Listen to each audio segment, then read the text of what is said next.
鸡。我们看到第二缸有一只冒出来了。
大家好，我是张大哥。现在我们要进行的科目是这部非常漂亮的1982年红色 R107 280 SL 敞篷的6缸喷油盘整修完成之后的引擎测试。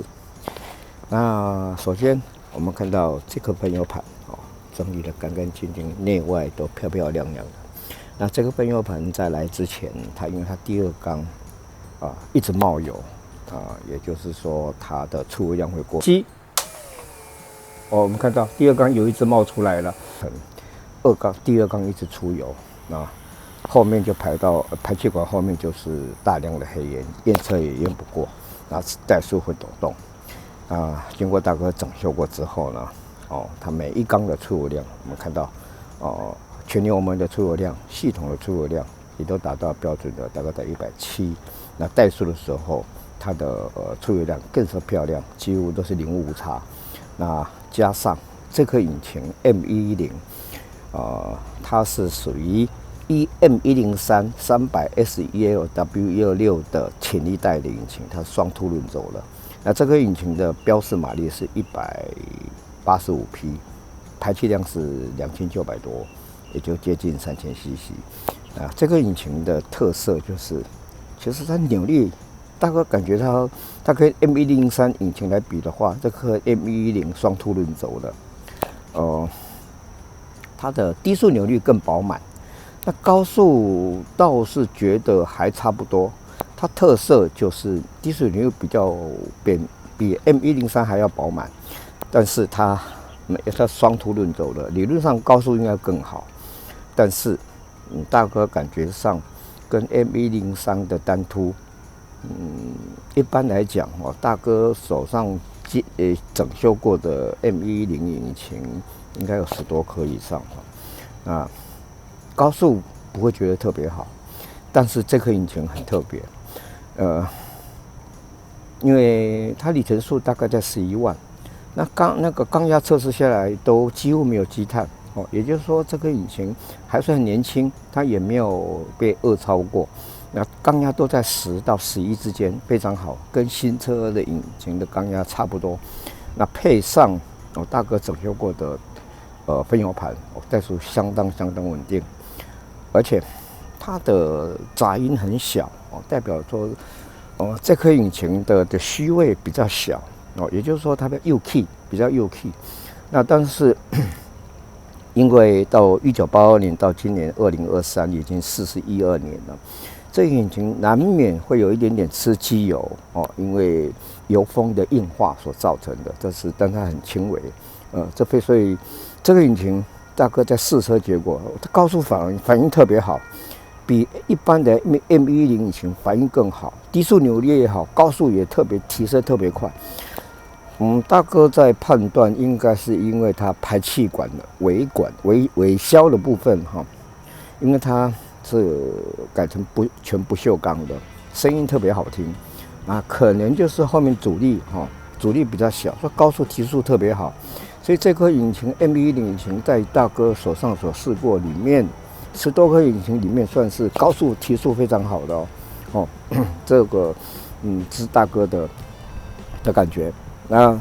这部车子测试下来，避震器还 OK， 那变速箱也顺畅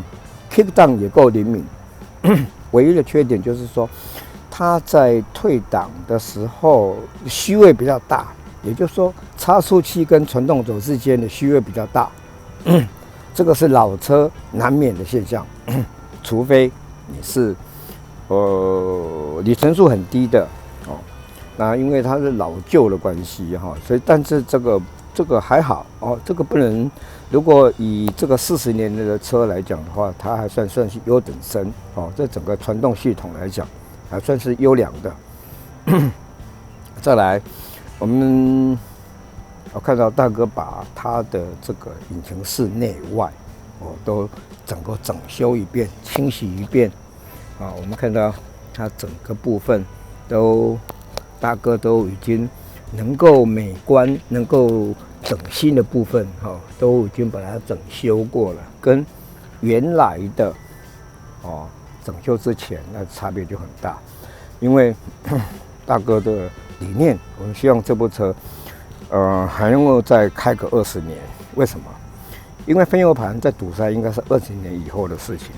那在20年以内，引擎应该不会跑超过100万吧，50万以上应该也很少。所以这个年代的宾士引擎，不管6缸的 M103或者是这颗 M110，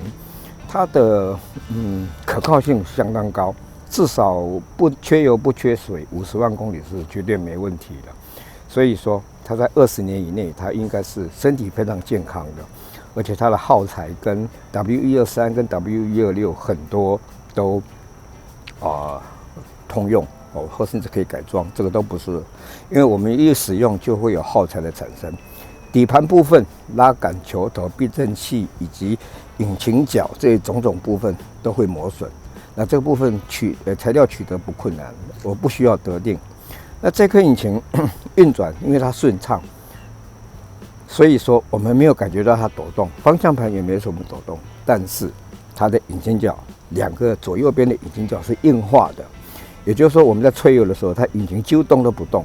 为什么？它应该有扭力的关系，应该会左右摆动，因为它是重置的后驱，所以它左右应该会扭力的关系，它吹油它应该会左右扭动，但是它这部分引擎角因为已经硬化了，它连动都不动。但是因为引擎稳定的关系，方向盘的就是我们的传动的末端的方向盘，还没感觉到它有不舒服的地方所以说这是因为引擎的帮忙不是引擎角好，这引擎角应该要更换。那这部车子的刹车油，因为它已经含水量过高，大哥把4颗分帮的油全部都换掉，因为经过把刹车油全车刹车油包含总帮、分帮全部换掉了。那它的分帮，我大概看到它分帮还是整修过的也就是说它分帮没有咬死的现象。因为40年的车，我们都会碰到一个很严重的问题，就是说引擎稳定了，引擎好，但是你不知道它刹车不好，因为刹车不好会造成分帮的活塞卡钳夹住退不回来，那就会因为它刹车片没有分离，会造成刹车片的过度磨损，引擎马力也会降低。这部车这个现象没有发生。那再来就是我们看到，它这个压缩机应该是 R22的冷冻油，因为它是原厂的压缩机啊，状况是很好的，它冷气是够凉的啊，然后热水阀也没有漏，也就是说暖气并不会因为热水阀漏热水跑到测试里面去啊，这个问题是没有发生。那至于它的汽油帮浦、汽油滤芯大概没有换，因为汽油帮浦跟汽油滤芯外观看下来它刚换不久，多久我们不知道，但是等一下我们会从它的回流量汽油从这里进，从这里出。如果汽油箱出油量，因为我们又怕碰到老车油箱被铁锈、脏东西、加油站的沙子或是油泥堵塞以后，会汽油帮浦没有办法有足够的汽油把它打到前面来，那会造成回流量流回去的，因为1分钟要循环2公升2.4以左右2公升以上。它等一下我们看到它的数值是不错的，代表油箱没有堵塞，汽油帮浦也够力状况也不错。大哥有更换的就是它蓄压阀，这蓄压阀已经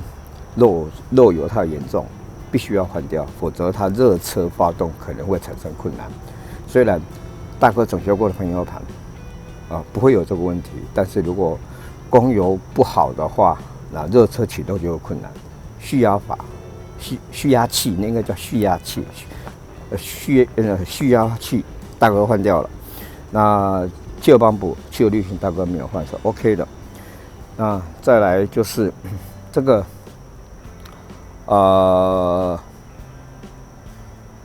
引擎角的部分。好，然后我们再来看到它的高压线OK 的大家检测过的 OK 的。那大哥把它高压线重新排列固定过，所以它1、2、3、4、5、6不会乱掉。那也不用标示说这哪一缸是多少号码，因为我们换火星塞一定会插拔，线会乱掉。1、2、3、4、5、6这样掉就完全不会乱了。火星塞型号是错误的，大哥已经换上去了，正确的型号没有电阻的。分电盘状况很好，大哥有拆下给我，应该还有7、8成新。分电盘的部分应该还有7万公里的寿命这分电盘状况不错。那火星塞应该有5万以上的寿命。那机油状况还好那再来我们到车子里面去我们去把引擎发动。那我们再看看这部车的整个的状况。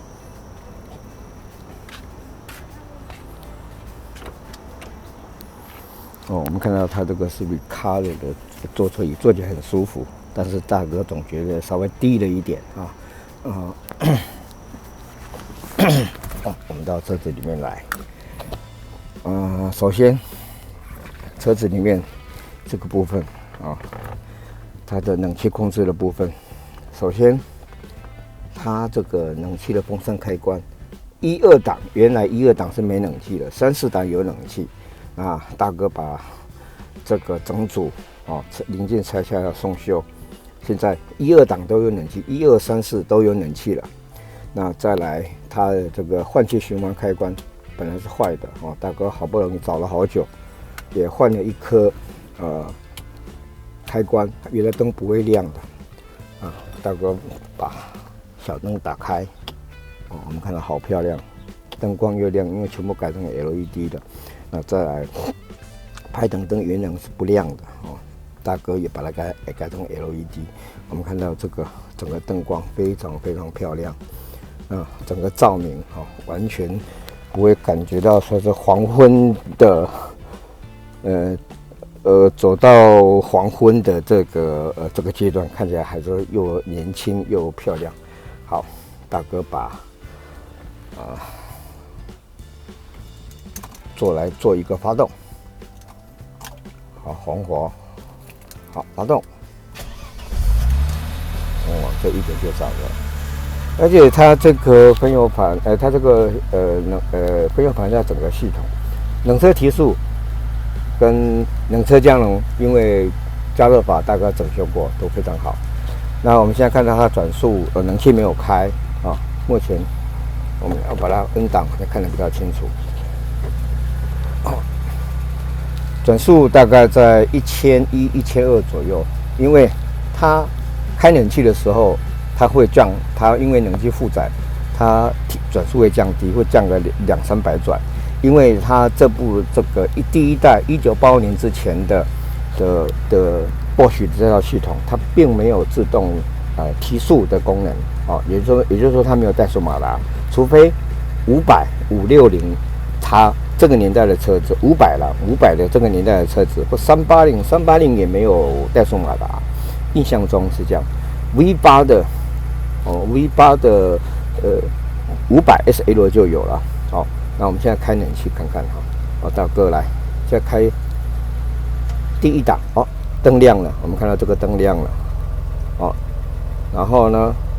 第二档送风灯也亮的，这个灯，这个灯就冷气在做动。然后呢，冷气我们关掉的话，就把切到中间，现在就没冷气了，转速提高了，因为它没有怠速马达在稳定的有冷气，灯都亮的。第三有冷气，第四有冷气。OK， 好，我们现在用第一档，然后我们刚刚看到，现在转速大概在1000左右你看你冷气又跳开了，冷气又跳开了，又到1100左右等一下我们听到它冷气启动的时候呢，它转速又会降下来。然后呢，我们看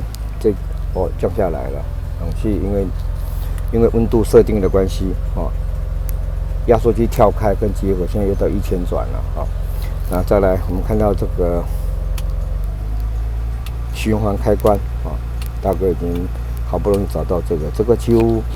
找不到了，这个东西它跟126跟123完全不合，这107的东西料件，这个内装那边真的很困难，所以找到这真的幸运这是循环开关。然后呢 ，OK， 我们把冷气关掉，有没有看到这灯会熄掉了？冷气关掉了。第一档是有的这个地方其实大哥一直搞不清楚，这中间这一档到底干嘛的好，冷气打开第一段，灯又亮了，所以这冷气完全作动正常。我们再做个，我把冷气关掉才不会吵。OK， 好，大哥把冷气关掉，好，关掉，转速大概1100左右。其实排气声让我大哥觉得蛮好听的很顺畅。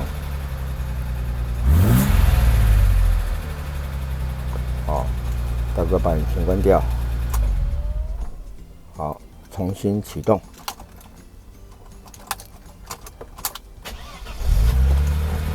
就一点就着了。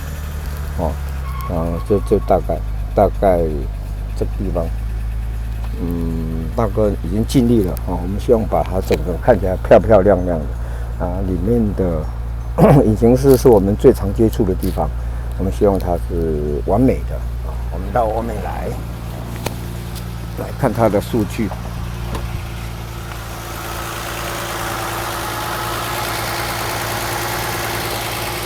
转速没有错，它转速表都很正确的，大概在1100多转。然后我们看到这个回流量后面下面的小数点2.1、2.8，代表汽油从这里进，从这里出，它1分钟流回去的油箱的大概在2.8、3.1公升这是高标准的，代表油箱状况是好的。而且它是相当稳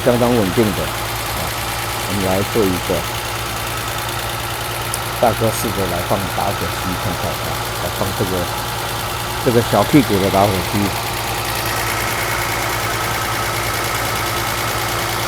这小屁股的打火机现在太斜了 OK， 好，这小屁股没办法，因为又是斜的。OK， 啊，我们要做个提速。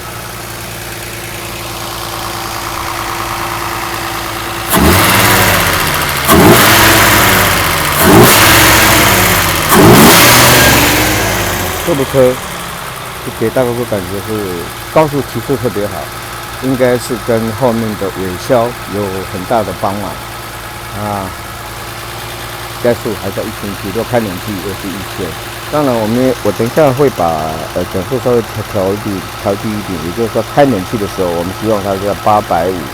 或者是1000。那如果冷气没有开的时候，就应该会在1000转，也就是说比这个转速稍微低一点，低100转左右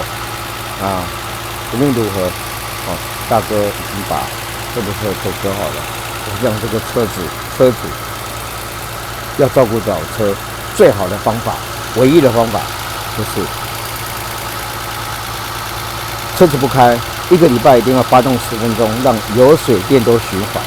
不要让它就像老人家，人100岁，人90岁报废，车子30年报废，这部车40年内，人已经活到120多岁。如果人的年纪来讲，所以说它是银发族，血液循环非常重要。那一定要常开，车子就身体健康，就好像老人家常常运动，身体就健康啊。这部车从大哥这边离开之后呢，引擎角大哥没有处理，所以引擎角是该换的。因为你看我加速的时候，它几乎引擎连动都不动的，这是不正确的。我们看一下，它应该要左右扭动，它完全都没有，这引擎角已经死掉了，因为压扁了。但是方向盘感觉是还好啊。这部车从大哥那边出去之后呢，就是负责加汽油、换机油，然后底盘的耗材，前面转向的部分杂音还好所以这部车是一个重新的开始。我们希望这个车主因为爱车，这部车价值还100多万，因为它是敞篷的，它不是硬顶的，它是敞篷的，所以说这部车子还是很有身价的，应该在120到150之间。你希望他好好照顾这部车子，然后在健康的车子、健康的陪车子跑个20年。大哥今天的报告到此。